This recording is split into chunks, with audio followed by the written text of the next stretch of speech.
What's going on, guys? It's your boy Big Poe, Philadelphia rap legend, one half of Deuces Wild, and you are tuned into Rap Related, where fans become fantastic. You know what I mean? Listen, go ahead and subscribe to the channel now. You just go on YouTube, you type it in Big Poe /Rap Related. Big Poe /Rap Related. Subscribe now, homie, because guess what? The flows, the heat ain't going to stop. You see what's going on in the work. You see how consistent the work is coming at you. You see how original the work is. And the stories, they're not going to stop. Today, we go heavy, as always. Today, let's talk about meeting Beanie Siegel. Meeting Beanie Siegel. Listen, in life, every great man, at some point or another, runs into someone greater. Let us begin. Not the best topic to talk about as far as using this analogy, not the best analogy to use in pit bull fighting. In pit bull fighting, there's a thing that when a dog, don't ask me how I know this, but I know it. There's a thing where a dog hits about 1 year old and it's called like a tune-up. They'll let a dog that's more, this dog might be 1 year old, never fought before. They'll let a dog that's about 3 years old, 4 years old, come and tune him up a little bit. Not for too long, just for a little short increment. To just, it makes the dog a better fighter. When the 1 year old dog, the unexperienced dog, after that fight, he's never the same. And he actually becomes a better fighter after going against somebody with real experience. Because every dog wants to fight. If it's a fighting dog, pit bull wants to fight and is barking at the other dog. But the dog that's unexperienced doesn't realize that the other dog has more experience, and it's really it's going to show him something. It's going to teach him something. But it's going to be painful because to get taught, you're going to have to get bit. You know what I mean? So in that case, meeting Beanie Siegel made me better because I was used to being the best. You know what I mean? I was used to being the best rapper that I known around me. Used to being the best. Okay. So here we go. Late summer or mid-summer, mid-July, late July, probably 1998. Yeah, 1998. Me and Bop chilling at the crib. About what? So I was about 19 years old at this time. Maybe just turning 20. Bop chilling at the crib. Kind of like a quiet day, boring day. Wasn't doing too much or nothing. Get a knock on the door. It's the ODB. We call him ODB, Stilts. Gilmo, for some of you who don't know, Gilmo. So he's like, yo, hey, yo, Snake wants y'all to come up to the spot. You know, we had our little, you know, little apartment we had that, you know, a lot of stuff, you know, would get done there. You know what I mean? And it actually, that was the spot. But anyway, so he's up there. He's like, yeah, Gil's like, yo, this boy Beans, this boy Beanie Mac. So he wants y'all gotta hear this boy Beanie. He wants y'all to come out there and hear this boy Beanie. Yo, I'm like, oh yeah. I'm like, and I think I remember hearing about his name shortly before that. Like maybe once. Like, yeah. And I think I remember Mr. Man mentioning his name. Like once or something. And I'm like, So I'm calling like, okay, this the boy I heard about. Yeah, I heard this will be hot. So I'm like, all right, come on, Bop. Boom, boom. Grab a couple beat tapes. Like, let's go. You know what I mean? We going up we hit up to 49th Street, the apartment on 49th Street, Willen Avenue. We get up there, come in. And I think as Yeah, as I'm coming up the stairs,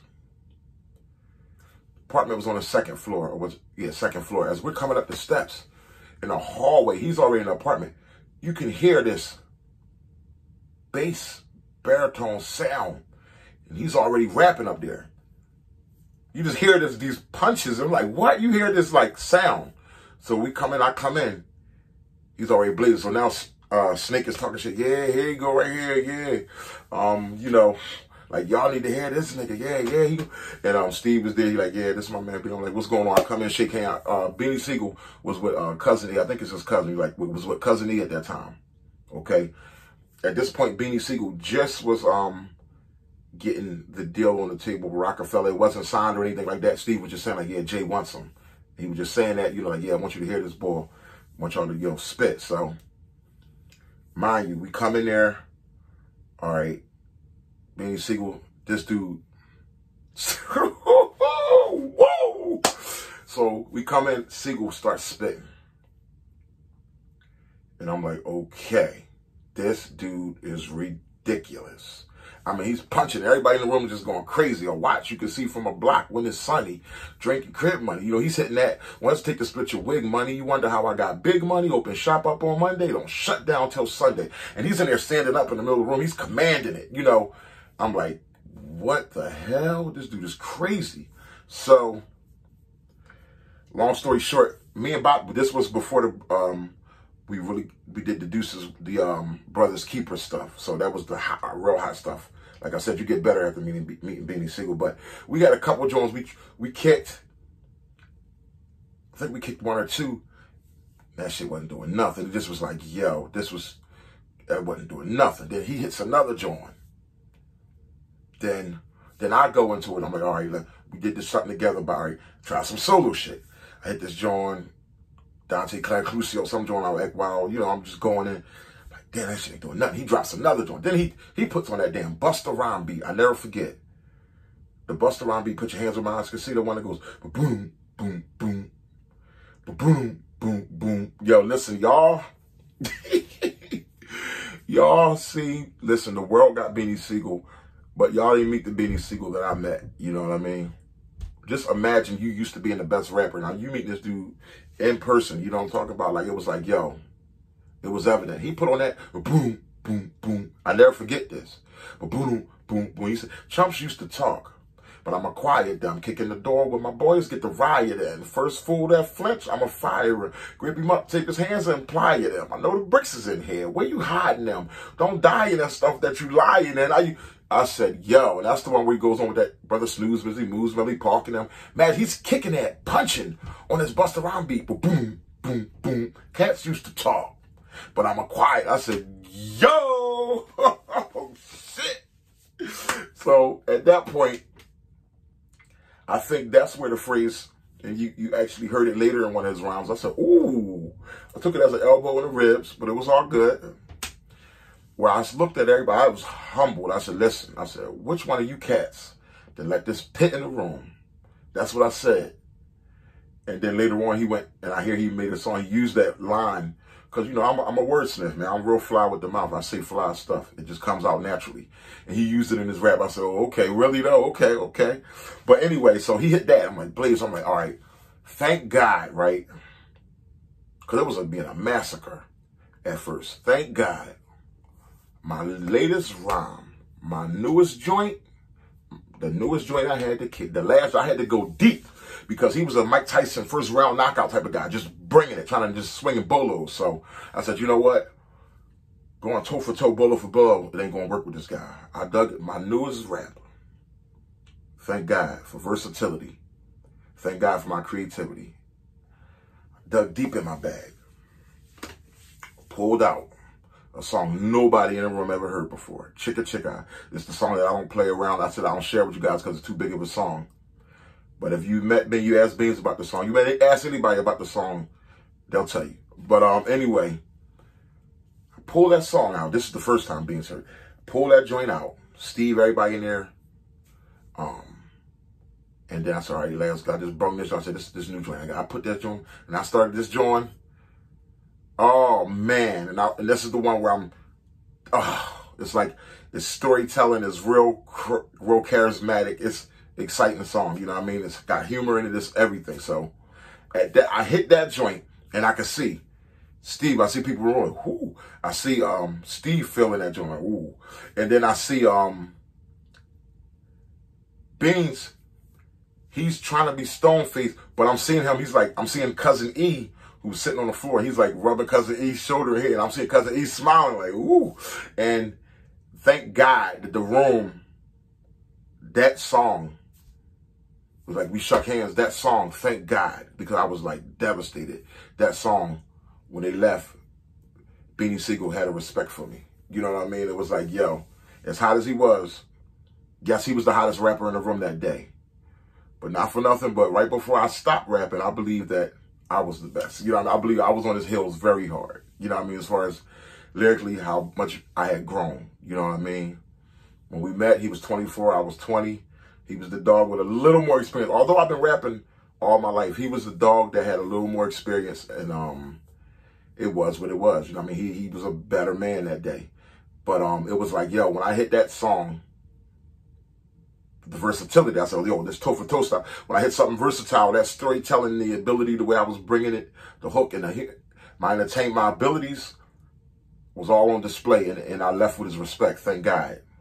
And then later on, you hear the story where when I knew, you know, when we got a chance to kick it, when we met again. I'll get into that, but man, this Beanie Siegel thing gonna have to have two parts to it, I see. But so from that day, we met. And okay, so that's all over. So now my confidence is hit. But people telling me, like, you know what I mean? Like, yo, him and Cousin E, yo, they feeling you. They feeling you. And then from Cousin E, I guess my name and Siegel, they told some people in South Philly, because y'all heard, yo, them South. And then South Philly boys was loving me. You know what I'm talking about? But it was like, yo, that was a hard blow. And I remember being like, yo, I haven't ran into nobody that was better than me before. And if I ever been outshined before, I always usually outshine people the next time around. But even if I was outshined before, it's never been at that level.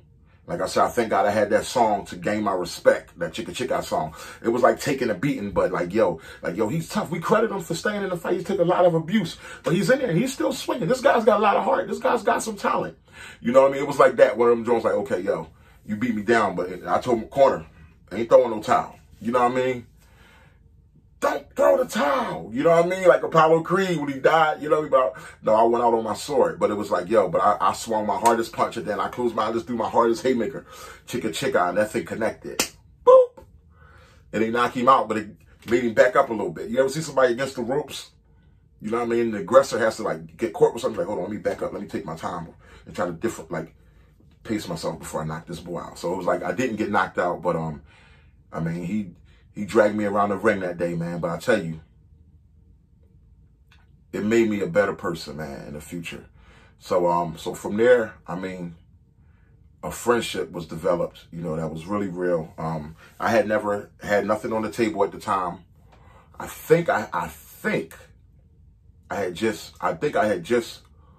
the thing I had on the table was, I think I had just won the Unsigned Hype Award joint in Philly at the gallery, blazed all that up, I believe. Okay, but as far as meeting Dave Lighty, the job deals and all the other stuff, none of that had happened. Stevie G wasn't managing me at the time, but he was just saying how Jay-Z wanted Beanie Siegel. I'm like, wow, I see wow or whatever. I see how or whatever. And that was just a very unique day. It was a monumental day for me, though. You know what I mean? Because from that moment on, it's like I had to go deeper in my inner soul. You know what I mean? People around me was like, no, you different. You different, though, Poe. Like, yo, it's something that's different about what you do. You know what I mean? And I remember Mr. Man, when I bumped across Mr. Man again, we was at some type of party at like the Plateau, some type of picnic party or something like that. I was out at the Plateau that you hear Will Smith talk about, a place called the Plateaus where everybody go.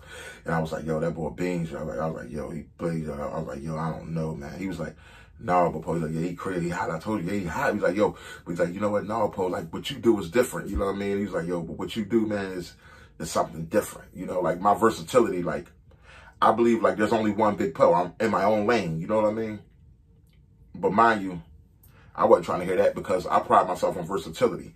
And versatility, I like to be able to beat people in every arena, whether it's punchlines, toe-to-toe, storytelling, anything. I like to that's what I like, you know, versatility. I was used to being the best, man. But that showed me something. And from that day, I got better meeting Beanie Siegel. Shout out to Beanie Siegel. And listen, I just want you guys to know, listen, I met a hungry Beanie Siegel. He didn't have the money yet. This was a Beanie Siegel with 2 lungs. This wasn't the Beanie Siegel that's only rapping with 1 lung now. This was a Beanie Siegel, young, hungry, with 2 lungs, and he was punching and hitting hard. Listen, I heard all the stuff that came out before it came out.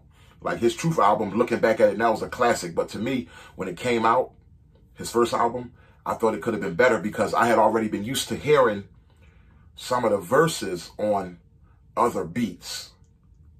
If you understand what I'm saying. So the album is incredible. The album is a classic. But I remember when it came out, I was like, it could have been better. So I'm like, man, if they heard it like I heard it, you know, I'm like, yo, when you hear this, I was used to hearing it on other beats, you know what I mean, that were better beats. But when it came out, it was still dope with Scarface. It still shook the city up, you know what I mean. But that was the day I was like, wow, every great man meets somebody greater.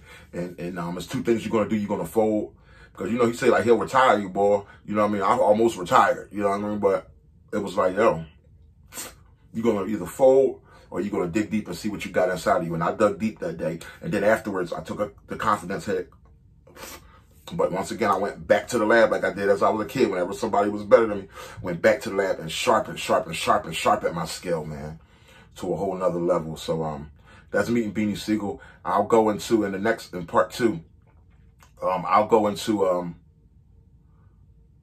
man, it's a lot to cover. I'll go into some funny stories.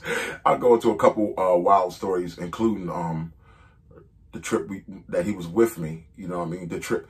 I'll touch into meeting Dave Lighty and how Beanie Siegel was there. Then I'll go into the trip we took to New York. Me, Beanie Siegel, and Mill. I'll get into a few more little details of that story. Your boy, Big Poe, rap related. Subscribe right here. Get ready for part 2. Meeting the legendary Beanie Siegel. A guy that's definitely on my top 10 list. Philly, stand up.